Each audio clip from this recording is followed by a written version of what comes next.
Comunidad de Cuba Libre, situada en el municipio de Xalpatláhuac, en la región de la montaña del estado de Guerrero.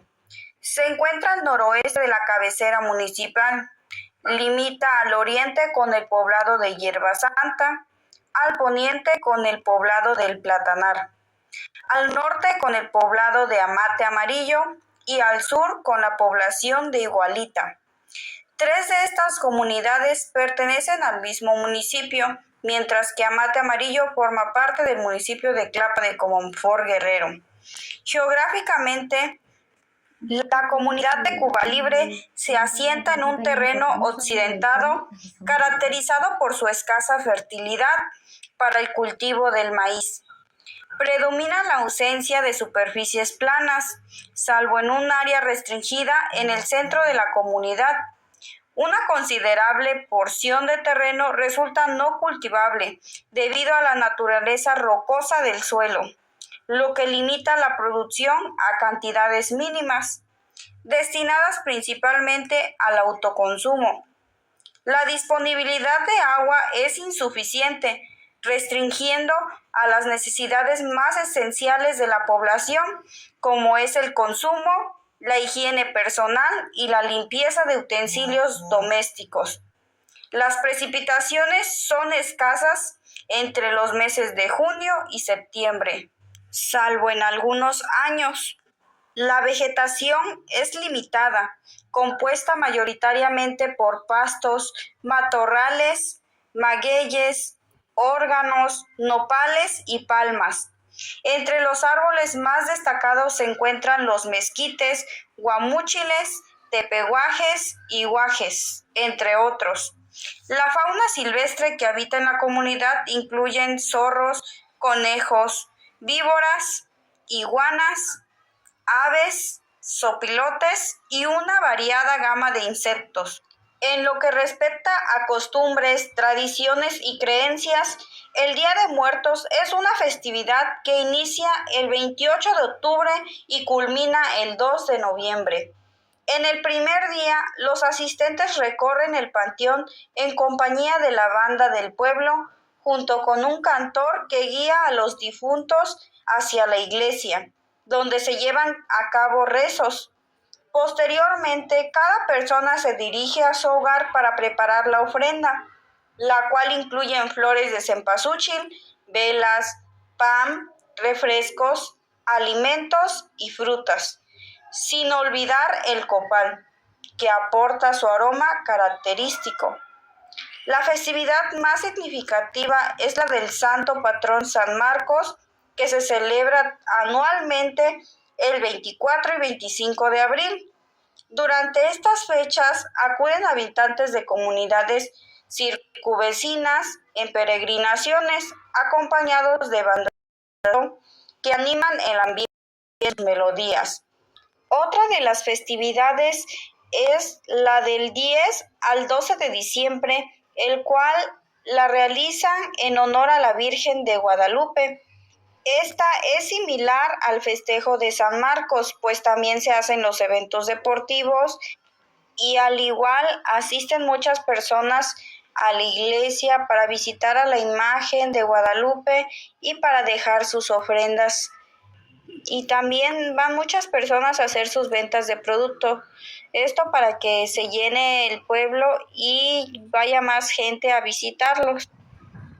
La mayoría de los habitantes de Cuba Libre hablan la lengua tunzabi y aproximadamente un tercio es bilingüe, dominando tanto el tunzabi como el español. Aquellos que manejan ambos idiomas son, en su mayoría, personas que han migrado a otras partes de la República Mexicana o al extranjero en busca de oportunidades laborales para sus familias.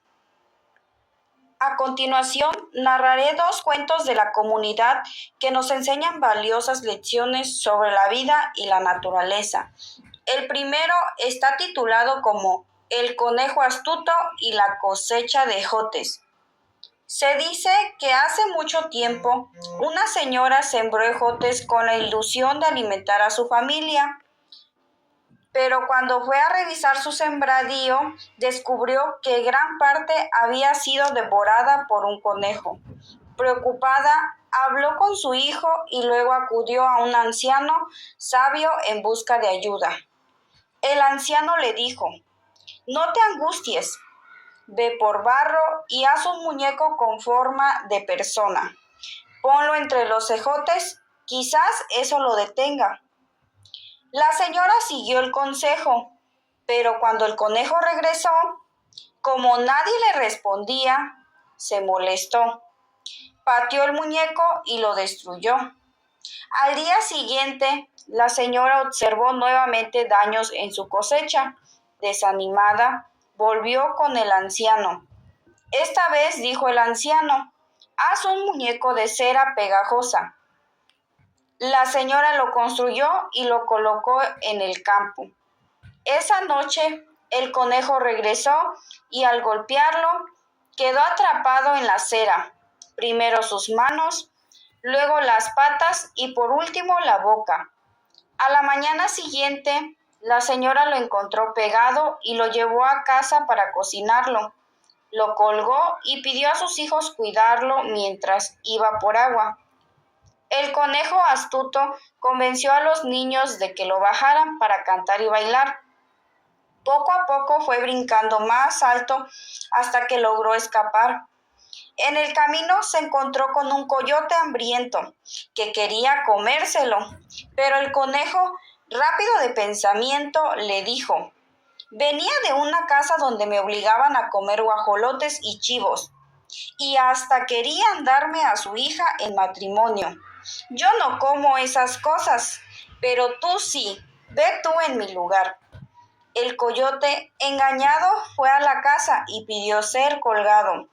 Al regresar la señora, confundida y enojada, lo golpeó pensando que era él el responsable.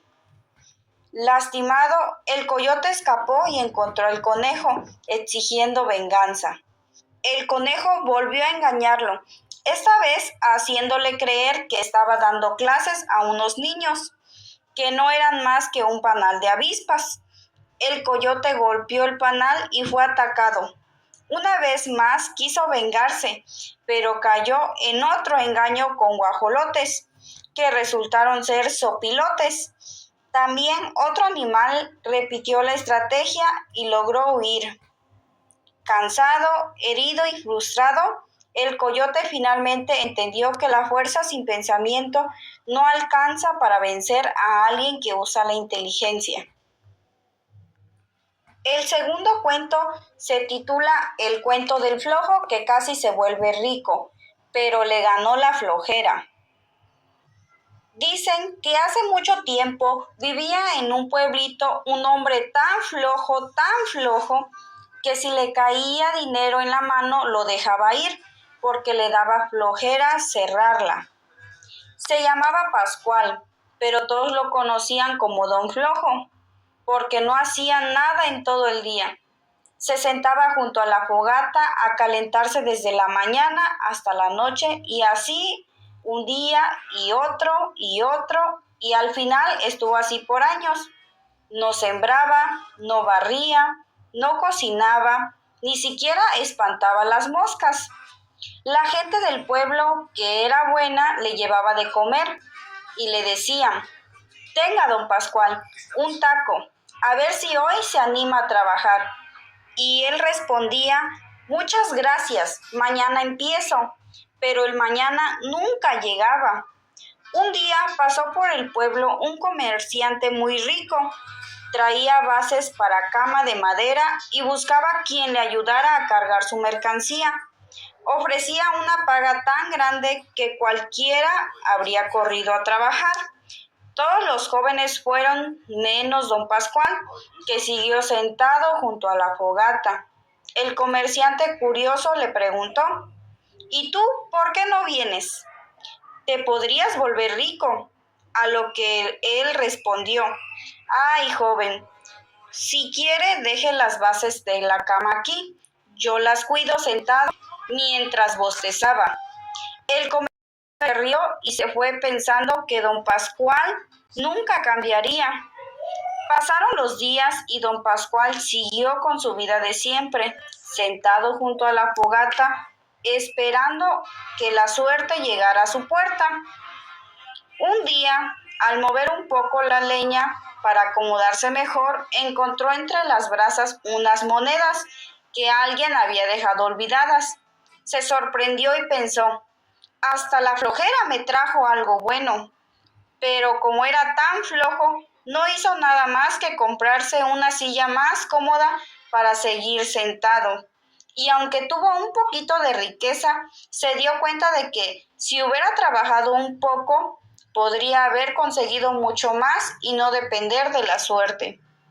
En estos cuentos podemos encontrar que se habla de la astucia, la inteligencia, la pereza y falta de esfuerzo, lo que a veces puede llevarnos por un camino equivocado y debemos de saber elegir y pensar de manera correcta. Ahora nos sumergiremos en el mundo de las leyendas, las cuales narraré dos que encontramos en la comunidad de Cuba Libre. La primera se titula Los gigantes de los pueblos Nasabi. Hace mucho tiempo, cuando aún no existían los seres humanos, habitaban en estas tierras unos seres enormes y poderosos, conocidos por nuestros antepasados como los gigantes de la tierra Nasabi. Eran de gran estatura y fuerza, y su sabiduría les permitía convivir en armonía con la naturaleza. Estos gigantes trabajaban la tierra con dedicación, sembraban maíz y frijol y también criaban animales a los que cuidaban y alimentaban para su propio sustento. Sabían interpretar el tiempo y las señales de la naturaleza. Escuchaban al viento, observaban el comportamiento del sol y la luna, y así decidían cuándo sembrar y cuándo cosechar. Se cuenta que recorrían los campos al amanecer, preparando la tierra con sus manos gigantes.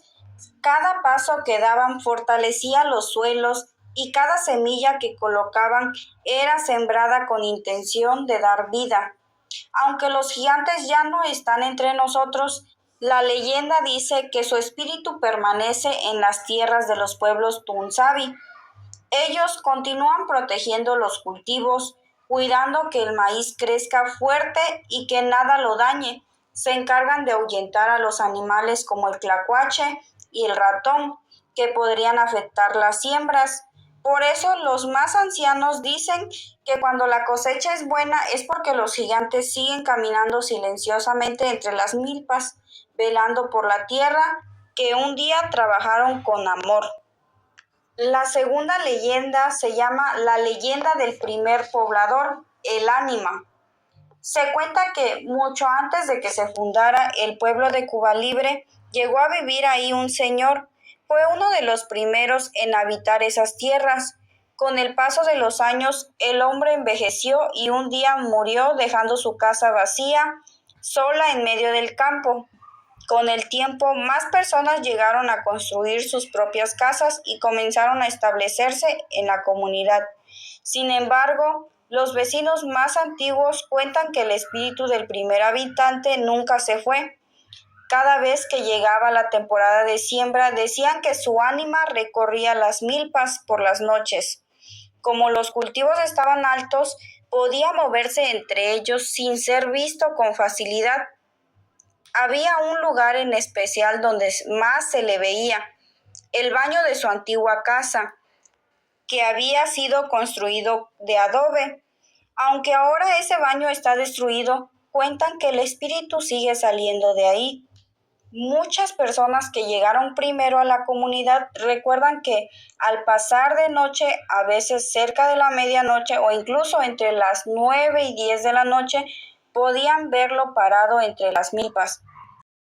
Aseguran que cuando pasaban cerca de su casa, veían cómo la sombra del señor salía del baño y se internaba en las milpas. Dicen que las milpas se movían cuando él caminaba y que los pasos se escuchaban claramente sobre la tierra. Hasta hoy, hay quienes dicen que cuando la noche está muy tranquila y la milpa está muy alta y cargada, es posible sentir su presencia caminando entre los surcos, cuidando el lugar que un día fue su hogar. Una de las recetas principales que encontramos en la comunidad de Cuba Libre fue el atole choco.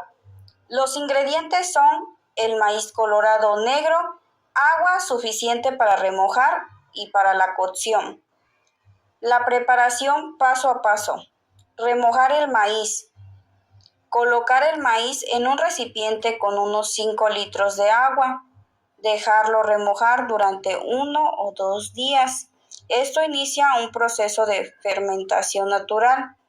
Después del remojo, retirar el agua y moler el maíz en un metate o molino hasta obtener una masa. Reposo de la masa. Colocar esa masa en una olla con unos 10 litros de agua y dejar reposar otros 2 días. Esto permite que fermente la masa desarrollando su sabor característico agrio. Cocción del atole. Al término del reposo, añadir unos 5 litros de agua nueva en la olla, ponerla a hervir. Después, disolver la masa cuidadosamente, moviendo con cuchara para que no se pegue. Se continúa colando la mezcla si es que uno así lo desea. Después se regresa al fuego y se hierve durante aproximadamente 1 hora, moviendo de vez en cuando para evitar que se pegue. El atole choco tradicional se sirve caliente en muchas comunidades, aunque puede tomarse a temperatura ambiente. Tradicionalmente se acompaña de frijoles hervidos y salsa de semilla o epazote.